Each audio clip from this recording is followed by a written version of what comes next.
There are a number of significant changes in the weather as a tropical cyclone passes over an area. Let's have a look at the plan view of the tropical cyclone in considering those weather changes that do occur as the tropical cyclone passes overhead. If standing at point A, imagine the tropical cyclone marked the section of the tropical cyclone marked AB moving overhead. The following changes are likely to be experienced. The air pressure is going to decrease, while at the same time you will find that the temperature starts increasing. Because of the rotation of the wind in a clockwise direction in the southern hemisphere, the winds will approach from the south, and as you move closer to the center, the strength of the winds will start to increase. Your cumulonimbus clouds will begin to grow and become bigger, and this will be accompanied by heavy rainfall, thunder, and lightning. Once the eye is overhead, the lowest pressure in the system is reached. The temperature increases slightly. The wind speed suddenly drops. It becomes calm. The eye has clear skies and experiences no rain. Once section BC passes overhead, the air pressure once again starts increasing, but the temperature starts to decrease. Again, due to the rotation in a clockwise direction around the center, the wind will approach from the north in the southern hemisphere.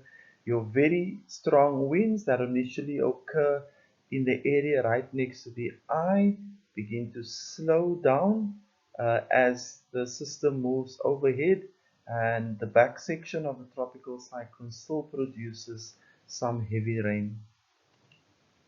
So, quick summary: as you move from A to B to point C, your pressure starts to decrease.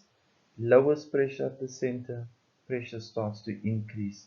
Your temperature starts increasing till the center, and then the temperature starts to decrease.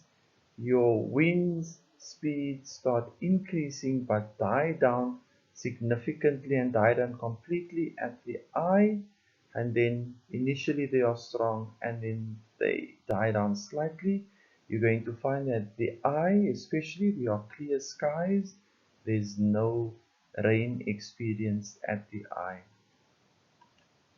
The examiner is likely to expect you to interpret a graph similar to this, which indicates the wind speed, air pressure, and then air temperature. So in terms of wind speed, if we consider this section to be the eye, moving from the outskirts of the tropical cyclone, your wind speeds will start to increase quite significantly and become very, very strong. Once the eye is reached, your winds die down completely.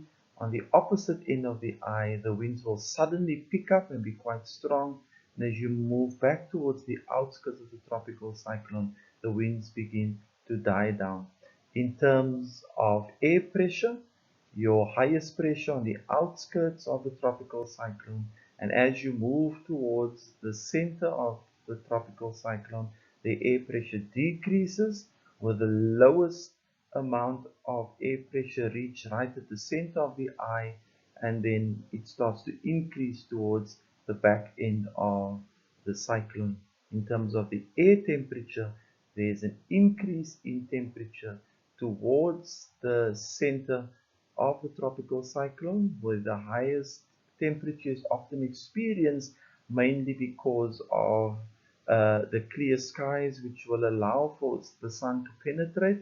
And as you move into the back end of the tropical cyclone, the air temperature then starts to decrease towards the outskirts. Please ensure that you are able to interpret what each of these graphs represent.